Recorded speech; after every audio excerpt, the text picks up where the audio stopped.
Correction des pages. Je fais le bilan pour le brevet, pages 106 et 107, avec comme thématique l'énergie et ses conversions. Alors, dans ces pages-là, on vous faisait déjà des rappels. Premier rappel, c'était la relation entre l'énergie et la puissance. Donc, on rappelle cette formule qui est très importante. L'énergie, c'est la puissance multipliée par la durée. Donc, on vous rappelait aussi les unités, c'est ça qui est intéressant. Si la puissance est en watts et que le temps est en secondes, alors l'énergie, son unité, ce sera des joules. Ça veut dire que des watts fois des secondes, c'est la même chose que des joules. Et puis en général, un autre jeu d'unités qu'on utilise, c'est que l'énergie, elle est en kilowatts, le temps est en heures, et l'énergie, c'est des kilowatts fois des heures, on va dire des kilowattheures.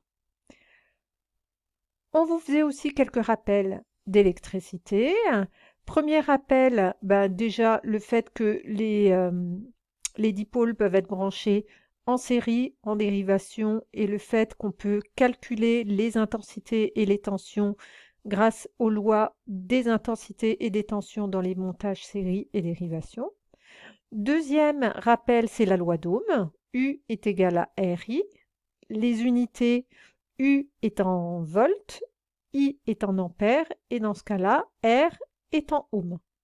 Et puis, dernière relation, celle de la puissance, P égale à U fois I, avec U en volts, I en ampères, et dans ce cas-là, la puissance, elle est en watts. Donc ça veut dire que des volts fois des ampères, c'est la même chose que des watts. Première question. On vous dit, puisqu'on est en train de parler d'énergie, le pétrole est une source d'énergie, donc ça c'est plutôt des rappels des années précédentes, non renouvelable. La lampe convertit de l'énergie électrique en énergie lumineuse. Dans un circuit électrique, les dipôles reliés les uns à la suite des autres, on dit que le montage est en série, que les dipôles sont en série. Quatrième question, dans le circuit électrique ci-contre, la tension aux bandes de la première lampe et la tension aux bandes de la deuxième lampe, quand on observe le montage, on voit qu'elles sont en dérivation, donc ça veut bien dire qu'elles ont la même tension. Donc les deux tensions sont égales. Et troisième et dernière question, la 5, si on ajoute une troisième lampe en dérivation, donc c'est ce qu'on va faire, hop, on va rajouter une troisième lampe en dérivation. L'intensité du courant électrique mesurée dans la maille principale. Alors la maille principale, je rappelle, c'est la maille qui contient le générateur. Donc ici c'est le générateur, donc la maille principale, c'est celle-là. Donc nous, on veut savoir cette intensité à partir du moment où on a mis une troisième lampe, qu'est-ce qu'elle fait? Alors ce schéma ici, il est au réel. On va faire un schéma plutôt avec les symboles. Notre générateur. Avec au départ, on avait une lampe, ensuite une deuxième lampe, et ensuite ce qu'on a fait, c'est qu'on a rajouté une troisième lampe. Donc quand on rajoute une troisième lampe, cette intensité I, qu'est-ce qu'elle fait? On a une partie qui va aller dans la première lampe, une partie qui va dans la deuxième lampe, et là, quand on a rajouté donc la troisième, il y a une partie qui va dans la troisième lampe. La tension du générateur, elle n'a pas changé. L'énoncé ne nous dit pas qu'elle a changé. On est toujours avec la même tension, que ce soit au bord du générateur ou même des lampes, puisque tout est en dérivation. Et puis, les lampes, elles ont chacune une caractéristique. Si on les achète, ces lampes, ce sera indiqué leur puissance. Et la puissance, c'est pas nous qui la décidons. Elle est liée aux composants qu'on achète. Donc, elles ont une puissance fixe et elles ont également une tension U fixe. C'est-à-dire qu'elles imposent d'avoir une intensité qui les parcourt. Donc celle-là, comme tout à l'heure, ce sera la même intensité que tout à l'heure. Celle-là, ce sera pour la deuxième la même intensité que tout à l'heure. Et le fait qu'on a rajouté une troisième lampe, la troisième lampe, elle impose un certain courant. Ce qui fait que le I, qu'est-ce qu'il doit faire au niveau du générateur? La tension est toujours la même, mais le I, qu'est-ce qu'il va faire? Il va augmenter pour pouvoir alimenter cette fois les trois lampes. On passe à l'autre page. On vous disait, donc là c'est plus type brevet, entre un trampoliniste Donc, c'est-à-dire la personne qui pratique le trampoline et Usain Bolt, recordman du monde de 100 mètres, qui va le plus vite. Donc, on vous disait que dans le règlement des JO, on peut sauter jusqu'à 10 mètres de hauteur par rapport au tapis. Et pour sauter à cette hauteur, il faut imaginer qu'il faut avoir de l'énergie, et ça va être de l'énergie liée à du mouvement, ce sera et à la vitesse, donc de l'énergie cinétique au moment du saut. On vous donnait quelques caractéristiques pour Usain Bolt, et on vous donnait ici l'évolution de l'énergie potentielle en fonction de la hauteur du saut pour un sauteur de 50 kg. Donc, en première question, on vous demande de surligner la valeur en joules de l'énergie potentielle du sauteur lorsqu'il se trouve à 10 mètres. Donc ici, on avait un graphe qui nous donnait la hauteur, donc hauteur à 10 mètres. Et ce qu'on nous demande, c'est quelle est la valeur de l'énergie potentielle. Justement, on va la voir au niveau de cet axe-là. Donc quand on est à 10 mètres, on va faire tout simplement une lecture graphique. Là, on vérifie que vous comprenez bien, que vous comprenez les documents et que vous savez les analyser. Et on a une lecture ici de 5000. On vous demande également d'entourer la valeur en joules de l'énergie potentielle du sauteur à l'instant où il touche le tapis du trampoline. Donc c'est toujours la même chose. Vous devez comprendre les termes de cette question et les interpréter. Quand il touche le tapis du trampoline, son hauteur, elle est de combien? S'il est au niveau du sol, son hauteur, elle est de 0 mètre. Donc en fin de compte, il faut entourer la valeur de l'énergie potentielle quand la hauteur vaut 0. Et on voit que quand la hauteur vaut 0, l'énergie potentielle vaut 0. En deuxième question, vous disiez donc qu'on considérait qu'il n'y a pas de frottement lors d'un saut sur le trampoline et que le sauteur atteint une hauteur de 10 mètres lors de son saut. On vous demande de tracer sur le document 3 l'évolution de l'énergie cinétique du sauteur en fonction de la hauteur du saut lorsqu'il redescend. Donc, il faut bien comprendre ce qu'on a. Nous, dans ce graphique, on a l'énergie potentielle. Alors, on va en profiter, on va faire quelques rappels. On va rappeler l'expression de l'énergie potentielle. EP égale à mg h, avec h la hauteur, m la masse de l'objet qui est en mouvement, donc ici c'est le sauteur en kilogrammes, g c'est l'intensité de pesanteur, donc ces unités elles vont être données dans un système international, on ne va pas trop s'attarder dessus, des fois elles sont détaillées, la hauteur en mètres et l'énergie en joules. On a vu que à côté d'une énergie potentielle, qui elle dépend de la hauteur de mon objet, que n'importe quel objet qui a une hauteur, il a une énergie potentielle, il y a également l'énergie cinétique. L'énergie cinétique, elle est liée plutôt à la vitesse, et son expression c'est 1/2 de mv carré.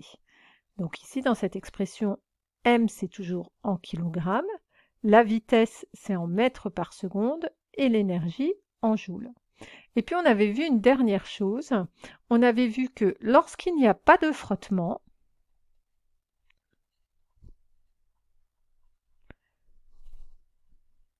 dans ce cas-là, l'énergie cinétique plus l'énergie potentielle, elle est comment? Elle est constante. Donc ici, nous, ce qu'on nous demande de faire, on nous demande de tracer l'énergie potentielle.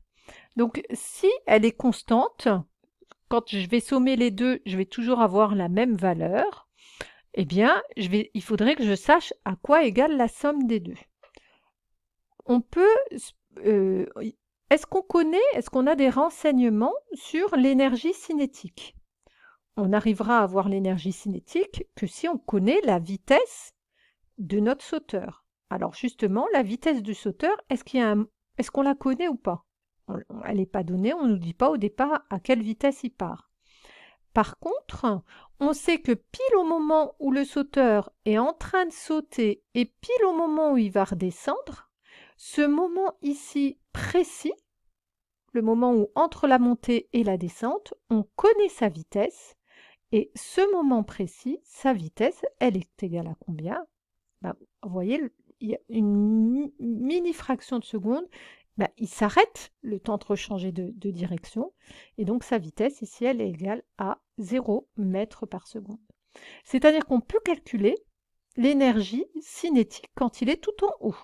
Donc je vais l'appeler EC à 10 mètres. Je vais l'appeler EC10. EC10, c'est égal à 1 demi de mv au carré, c'est 0 au carré. Donc ici, là, une énergie cinétique de 0. Donc première chose, je peux placer l'énergie cinétique quand il est à 10 mètres. J'ai déjà placé un point. Deuxième chose, je sais que l'énergie cinétique plus l'énergie potentielle sont constantes. Donc je vais les sommer. Ici, quand je somme les deux, 0 plus 5000, ça me donne combien? Ça me donne 5000. Étant donné qu'elle est constante, bien cette énergie, elle sera tout le long constante. Ça, c'est la somme des deux. Ça se représente EC plus EP. Dernière chose, maintenant je vais pouvoir tracer EP, c'est-à-dire qu'au départ, au contraire, quand EP est égal à 0, EC valait combien? Eh bien EC, elle valait 5000. Donc on peut tracer EC ici.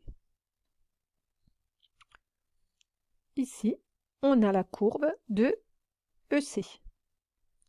Donc nous, on l'avait vu avec d'autres exercices où on voyait que de toute façon, si l'énergie cinétique descend, dans ce cas-là, l'énergie potentielle est en train de monter et que la somme des deux, c'est une constante. Donc c'est ce qu'on retrouve ici.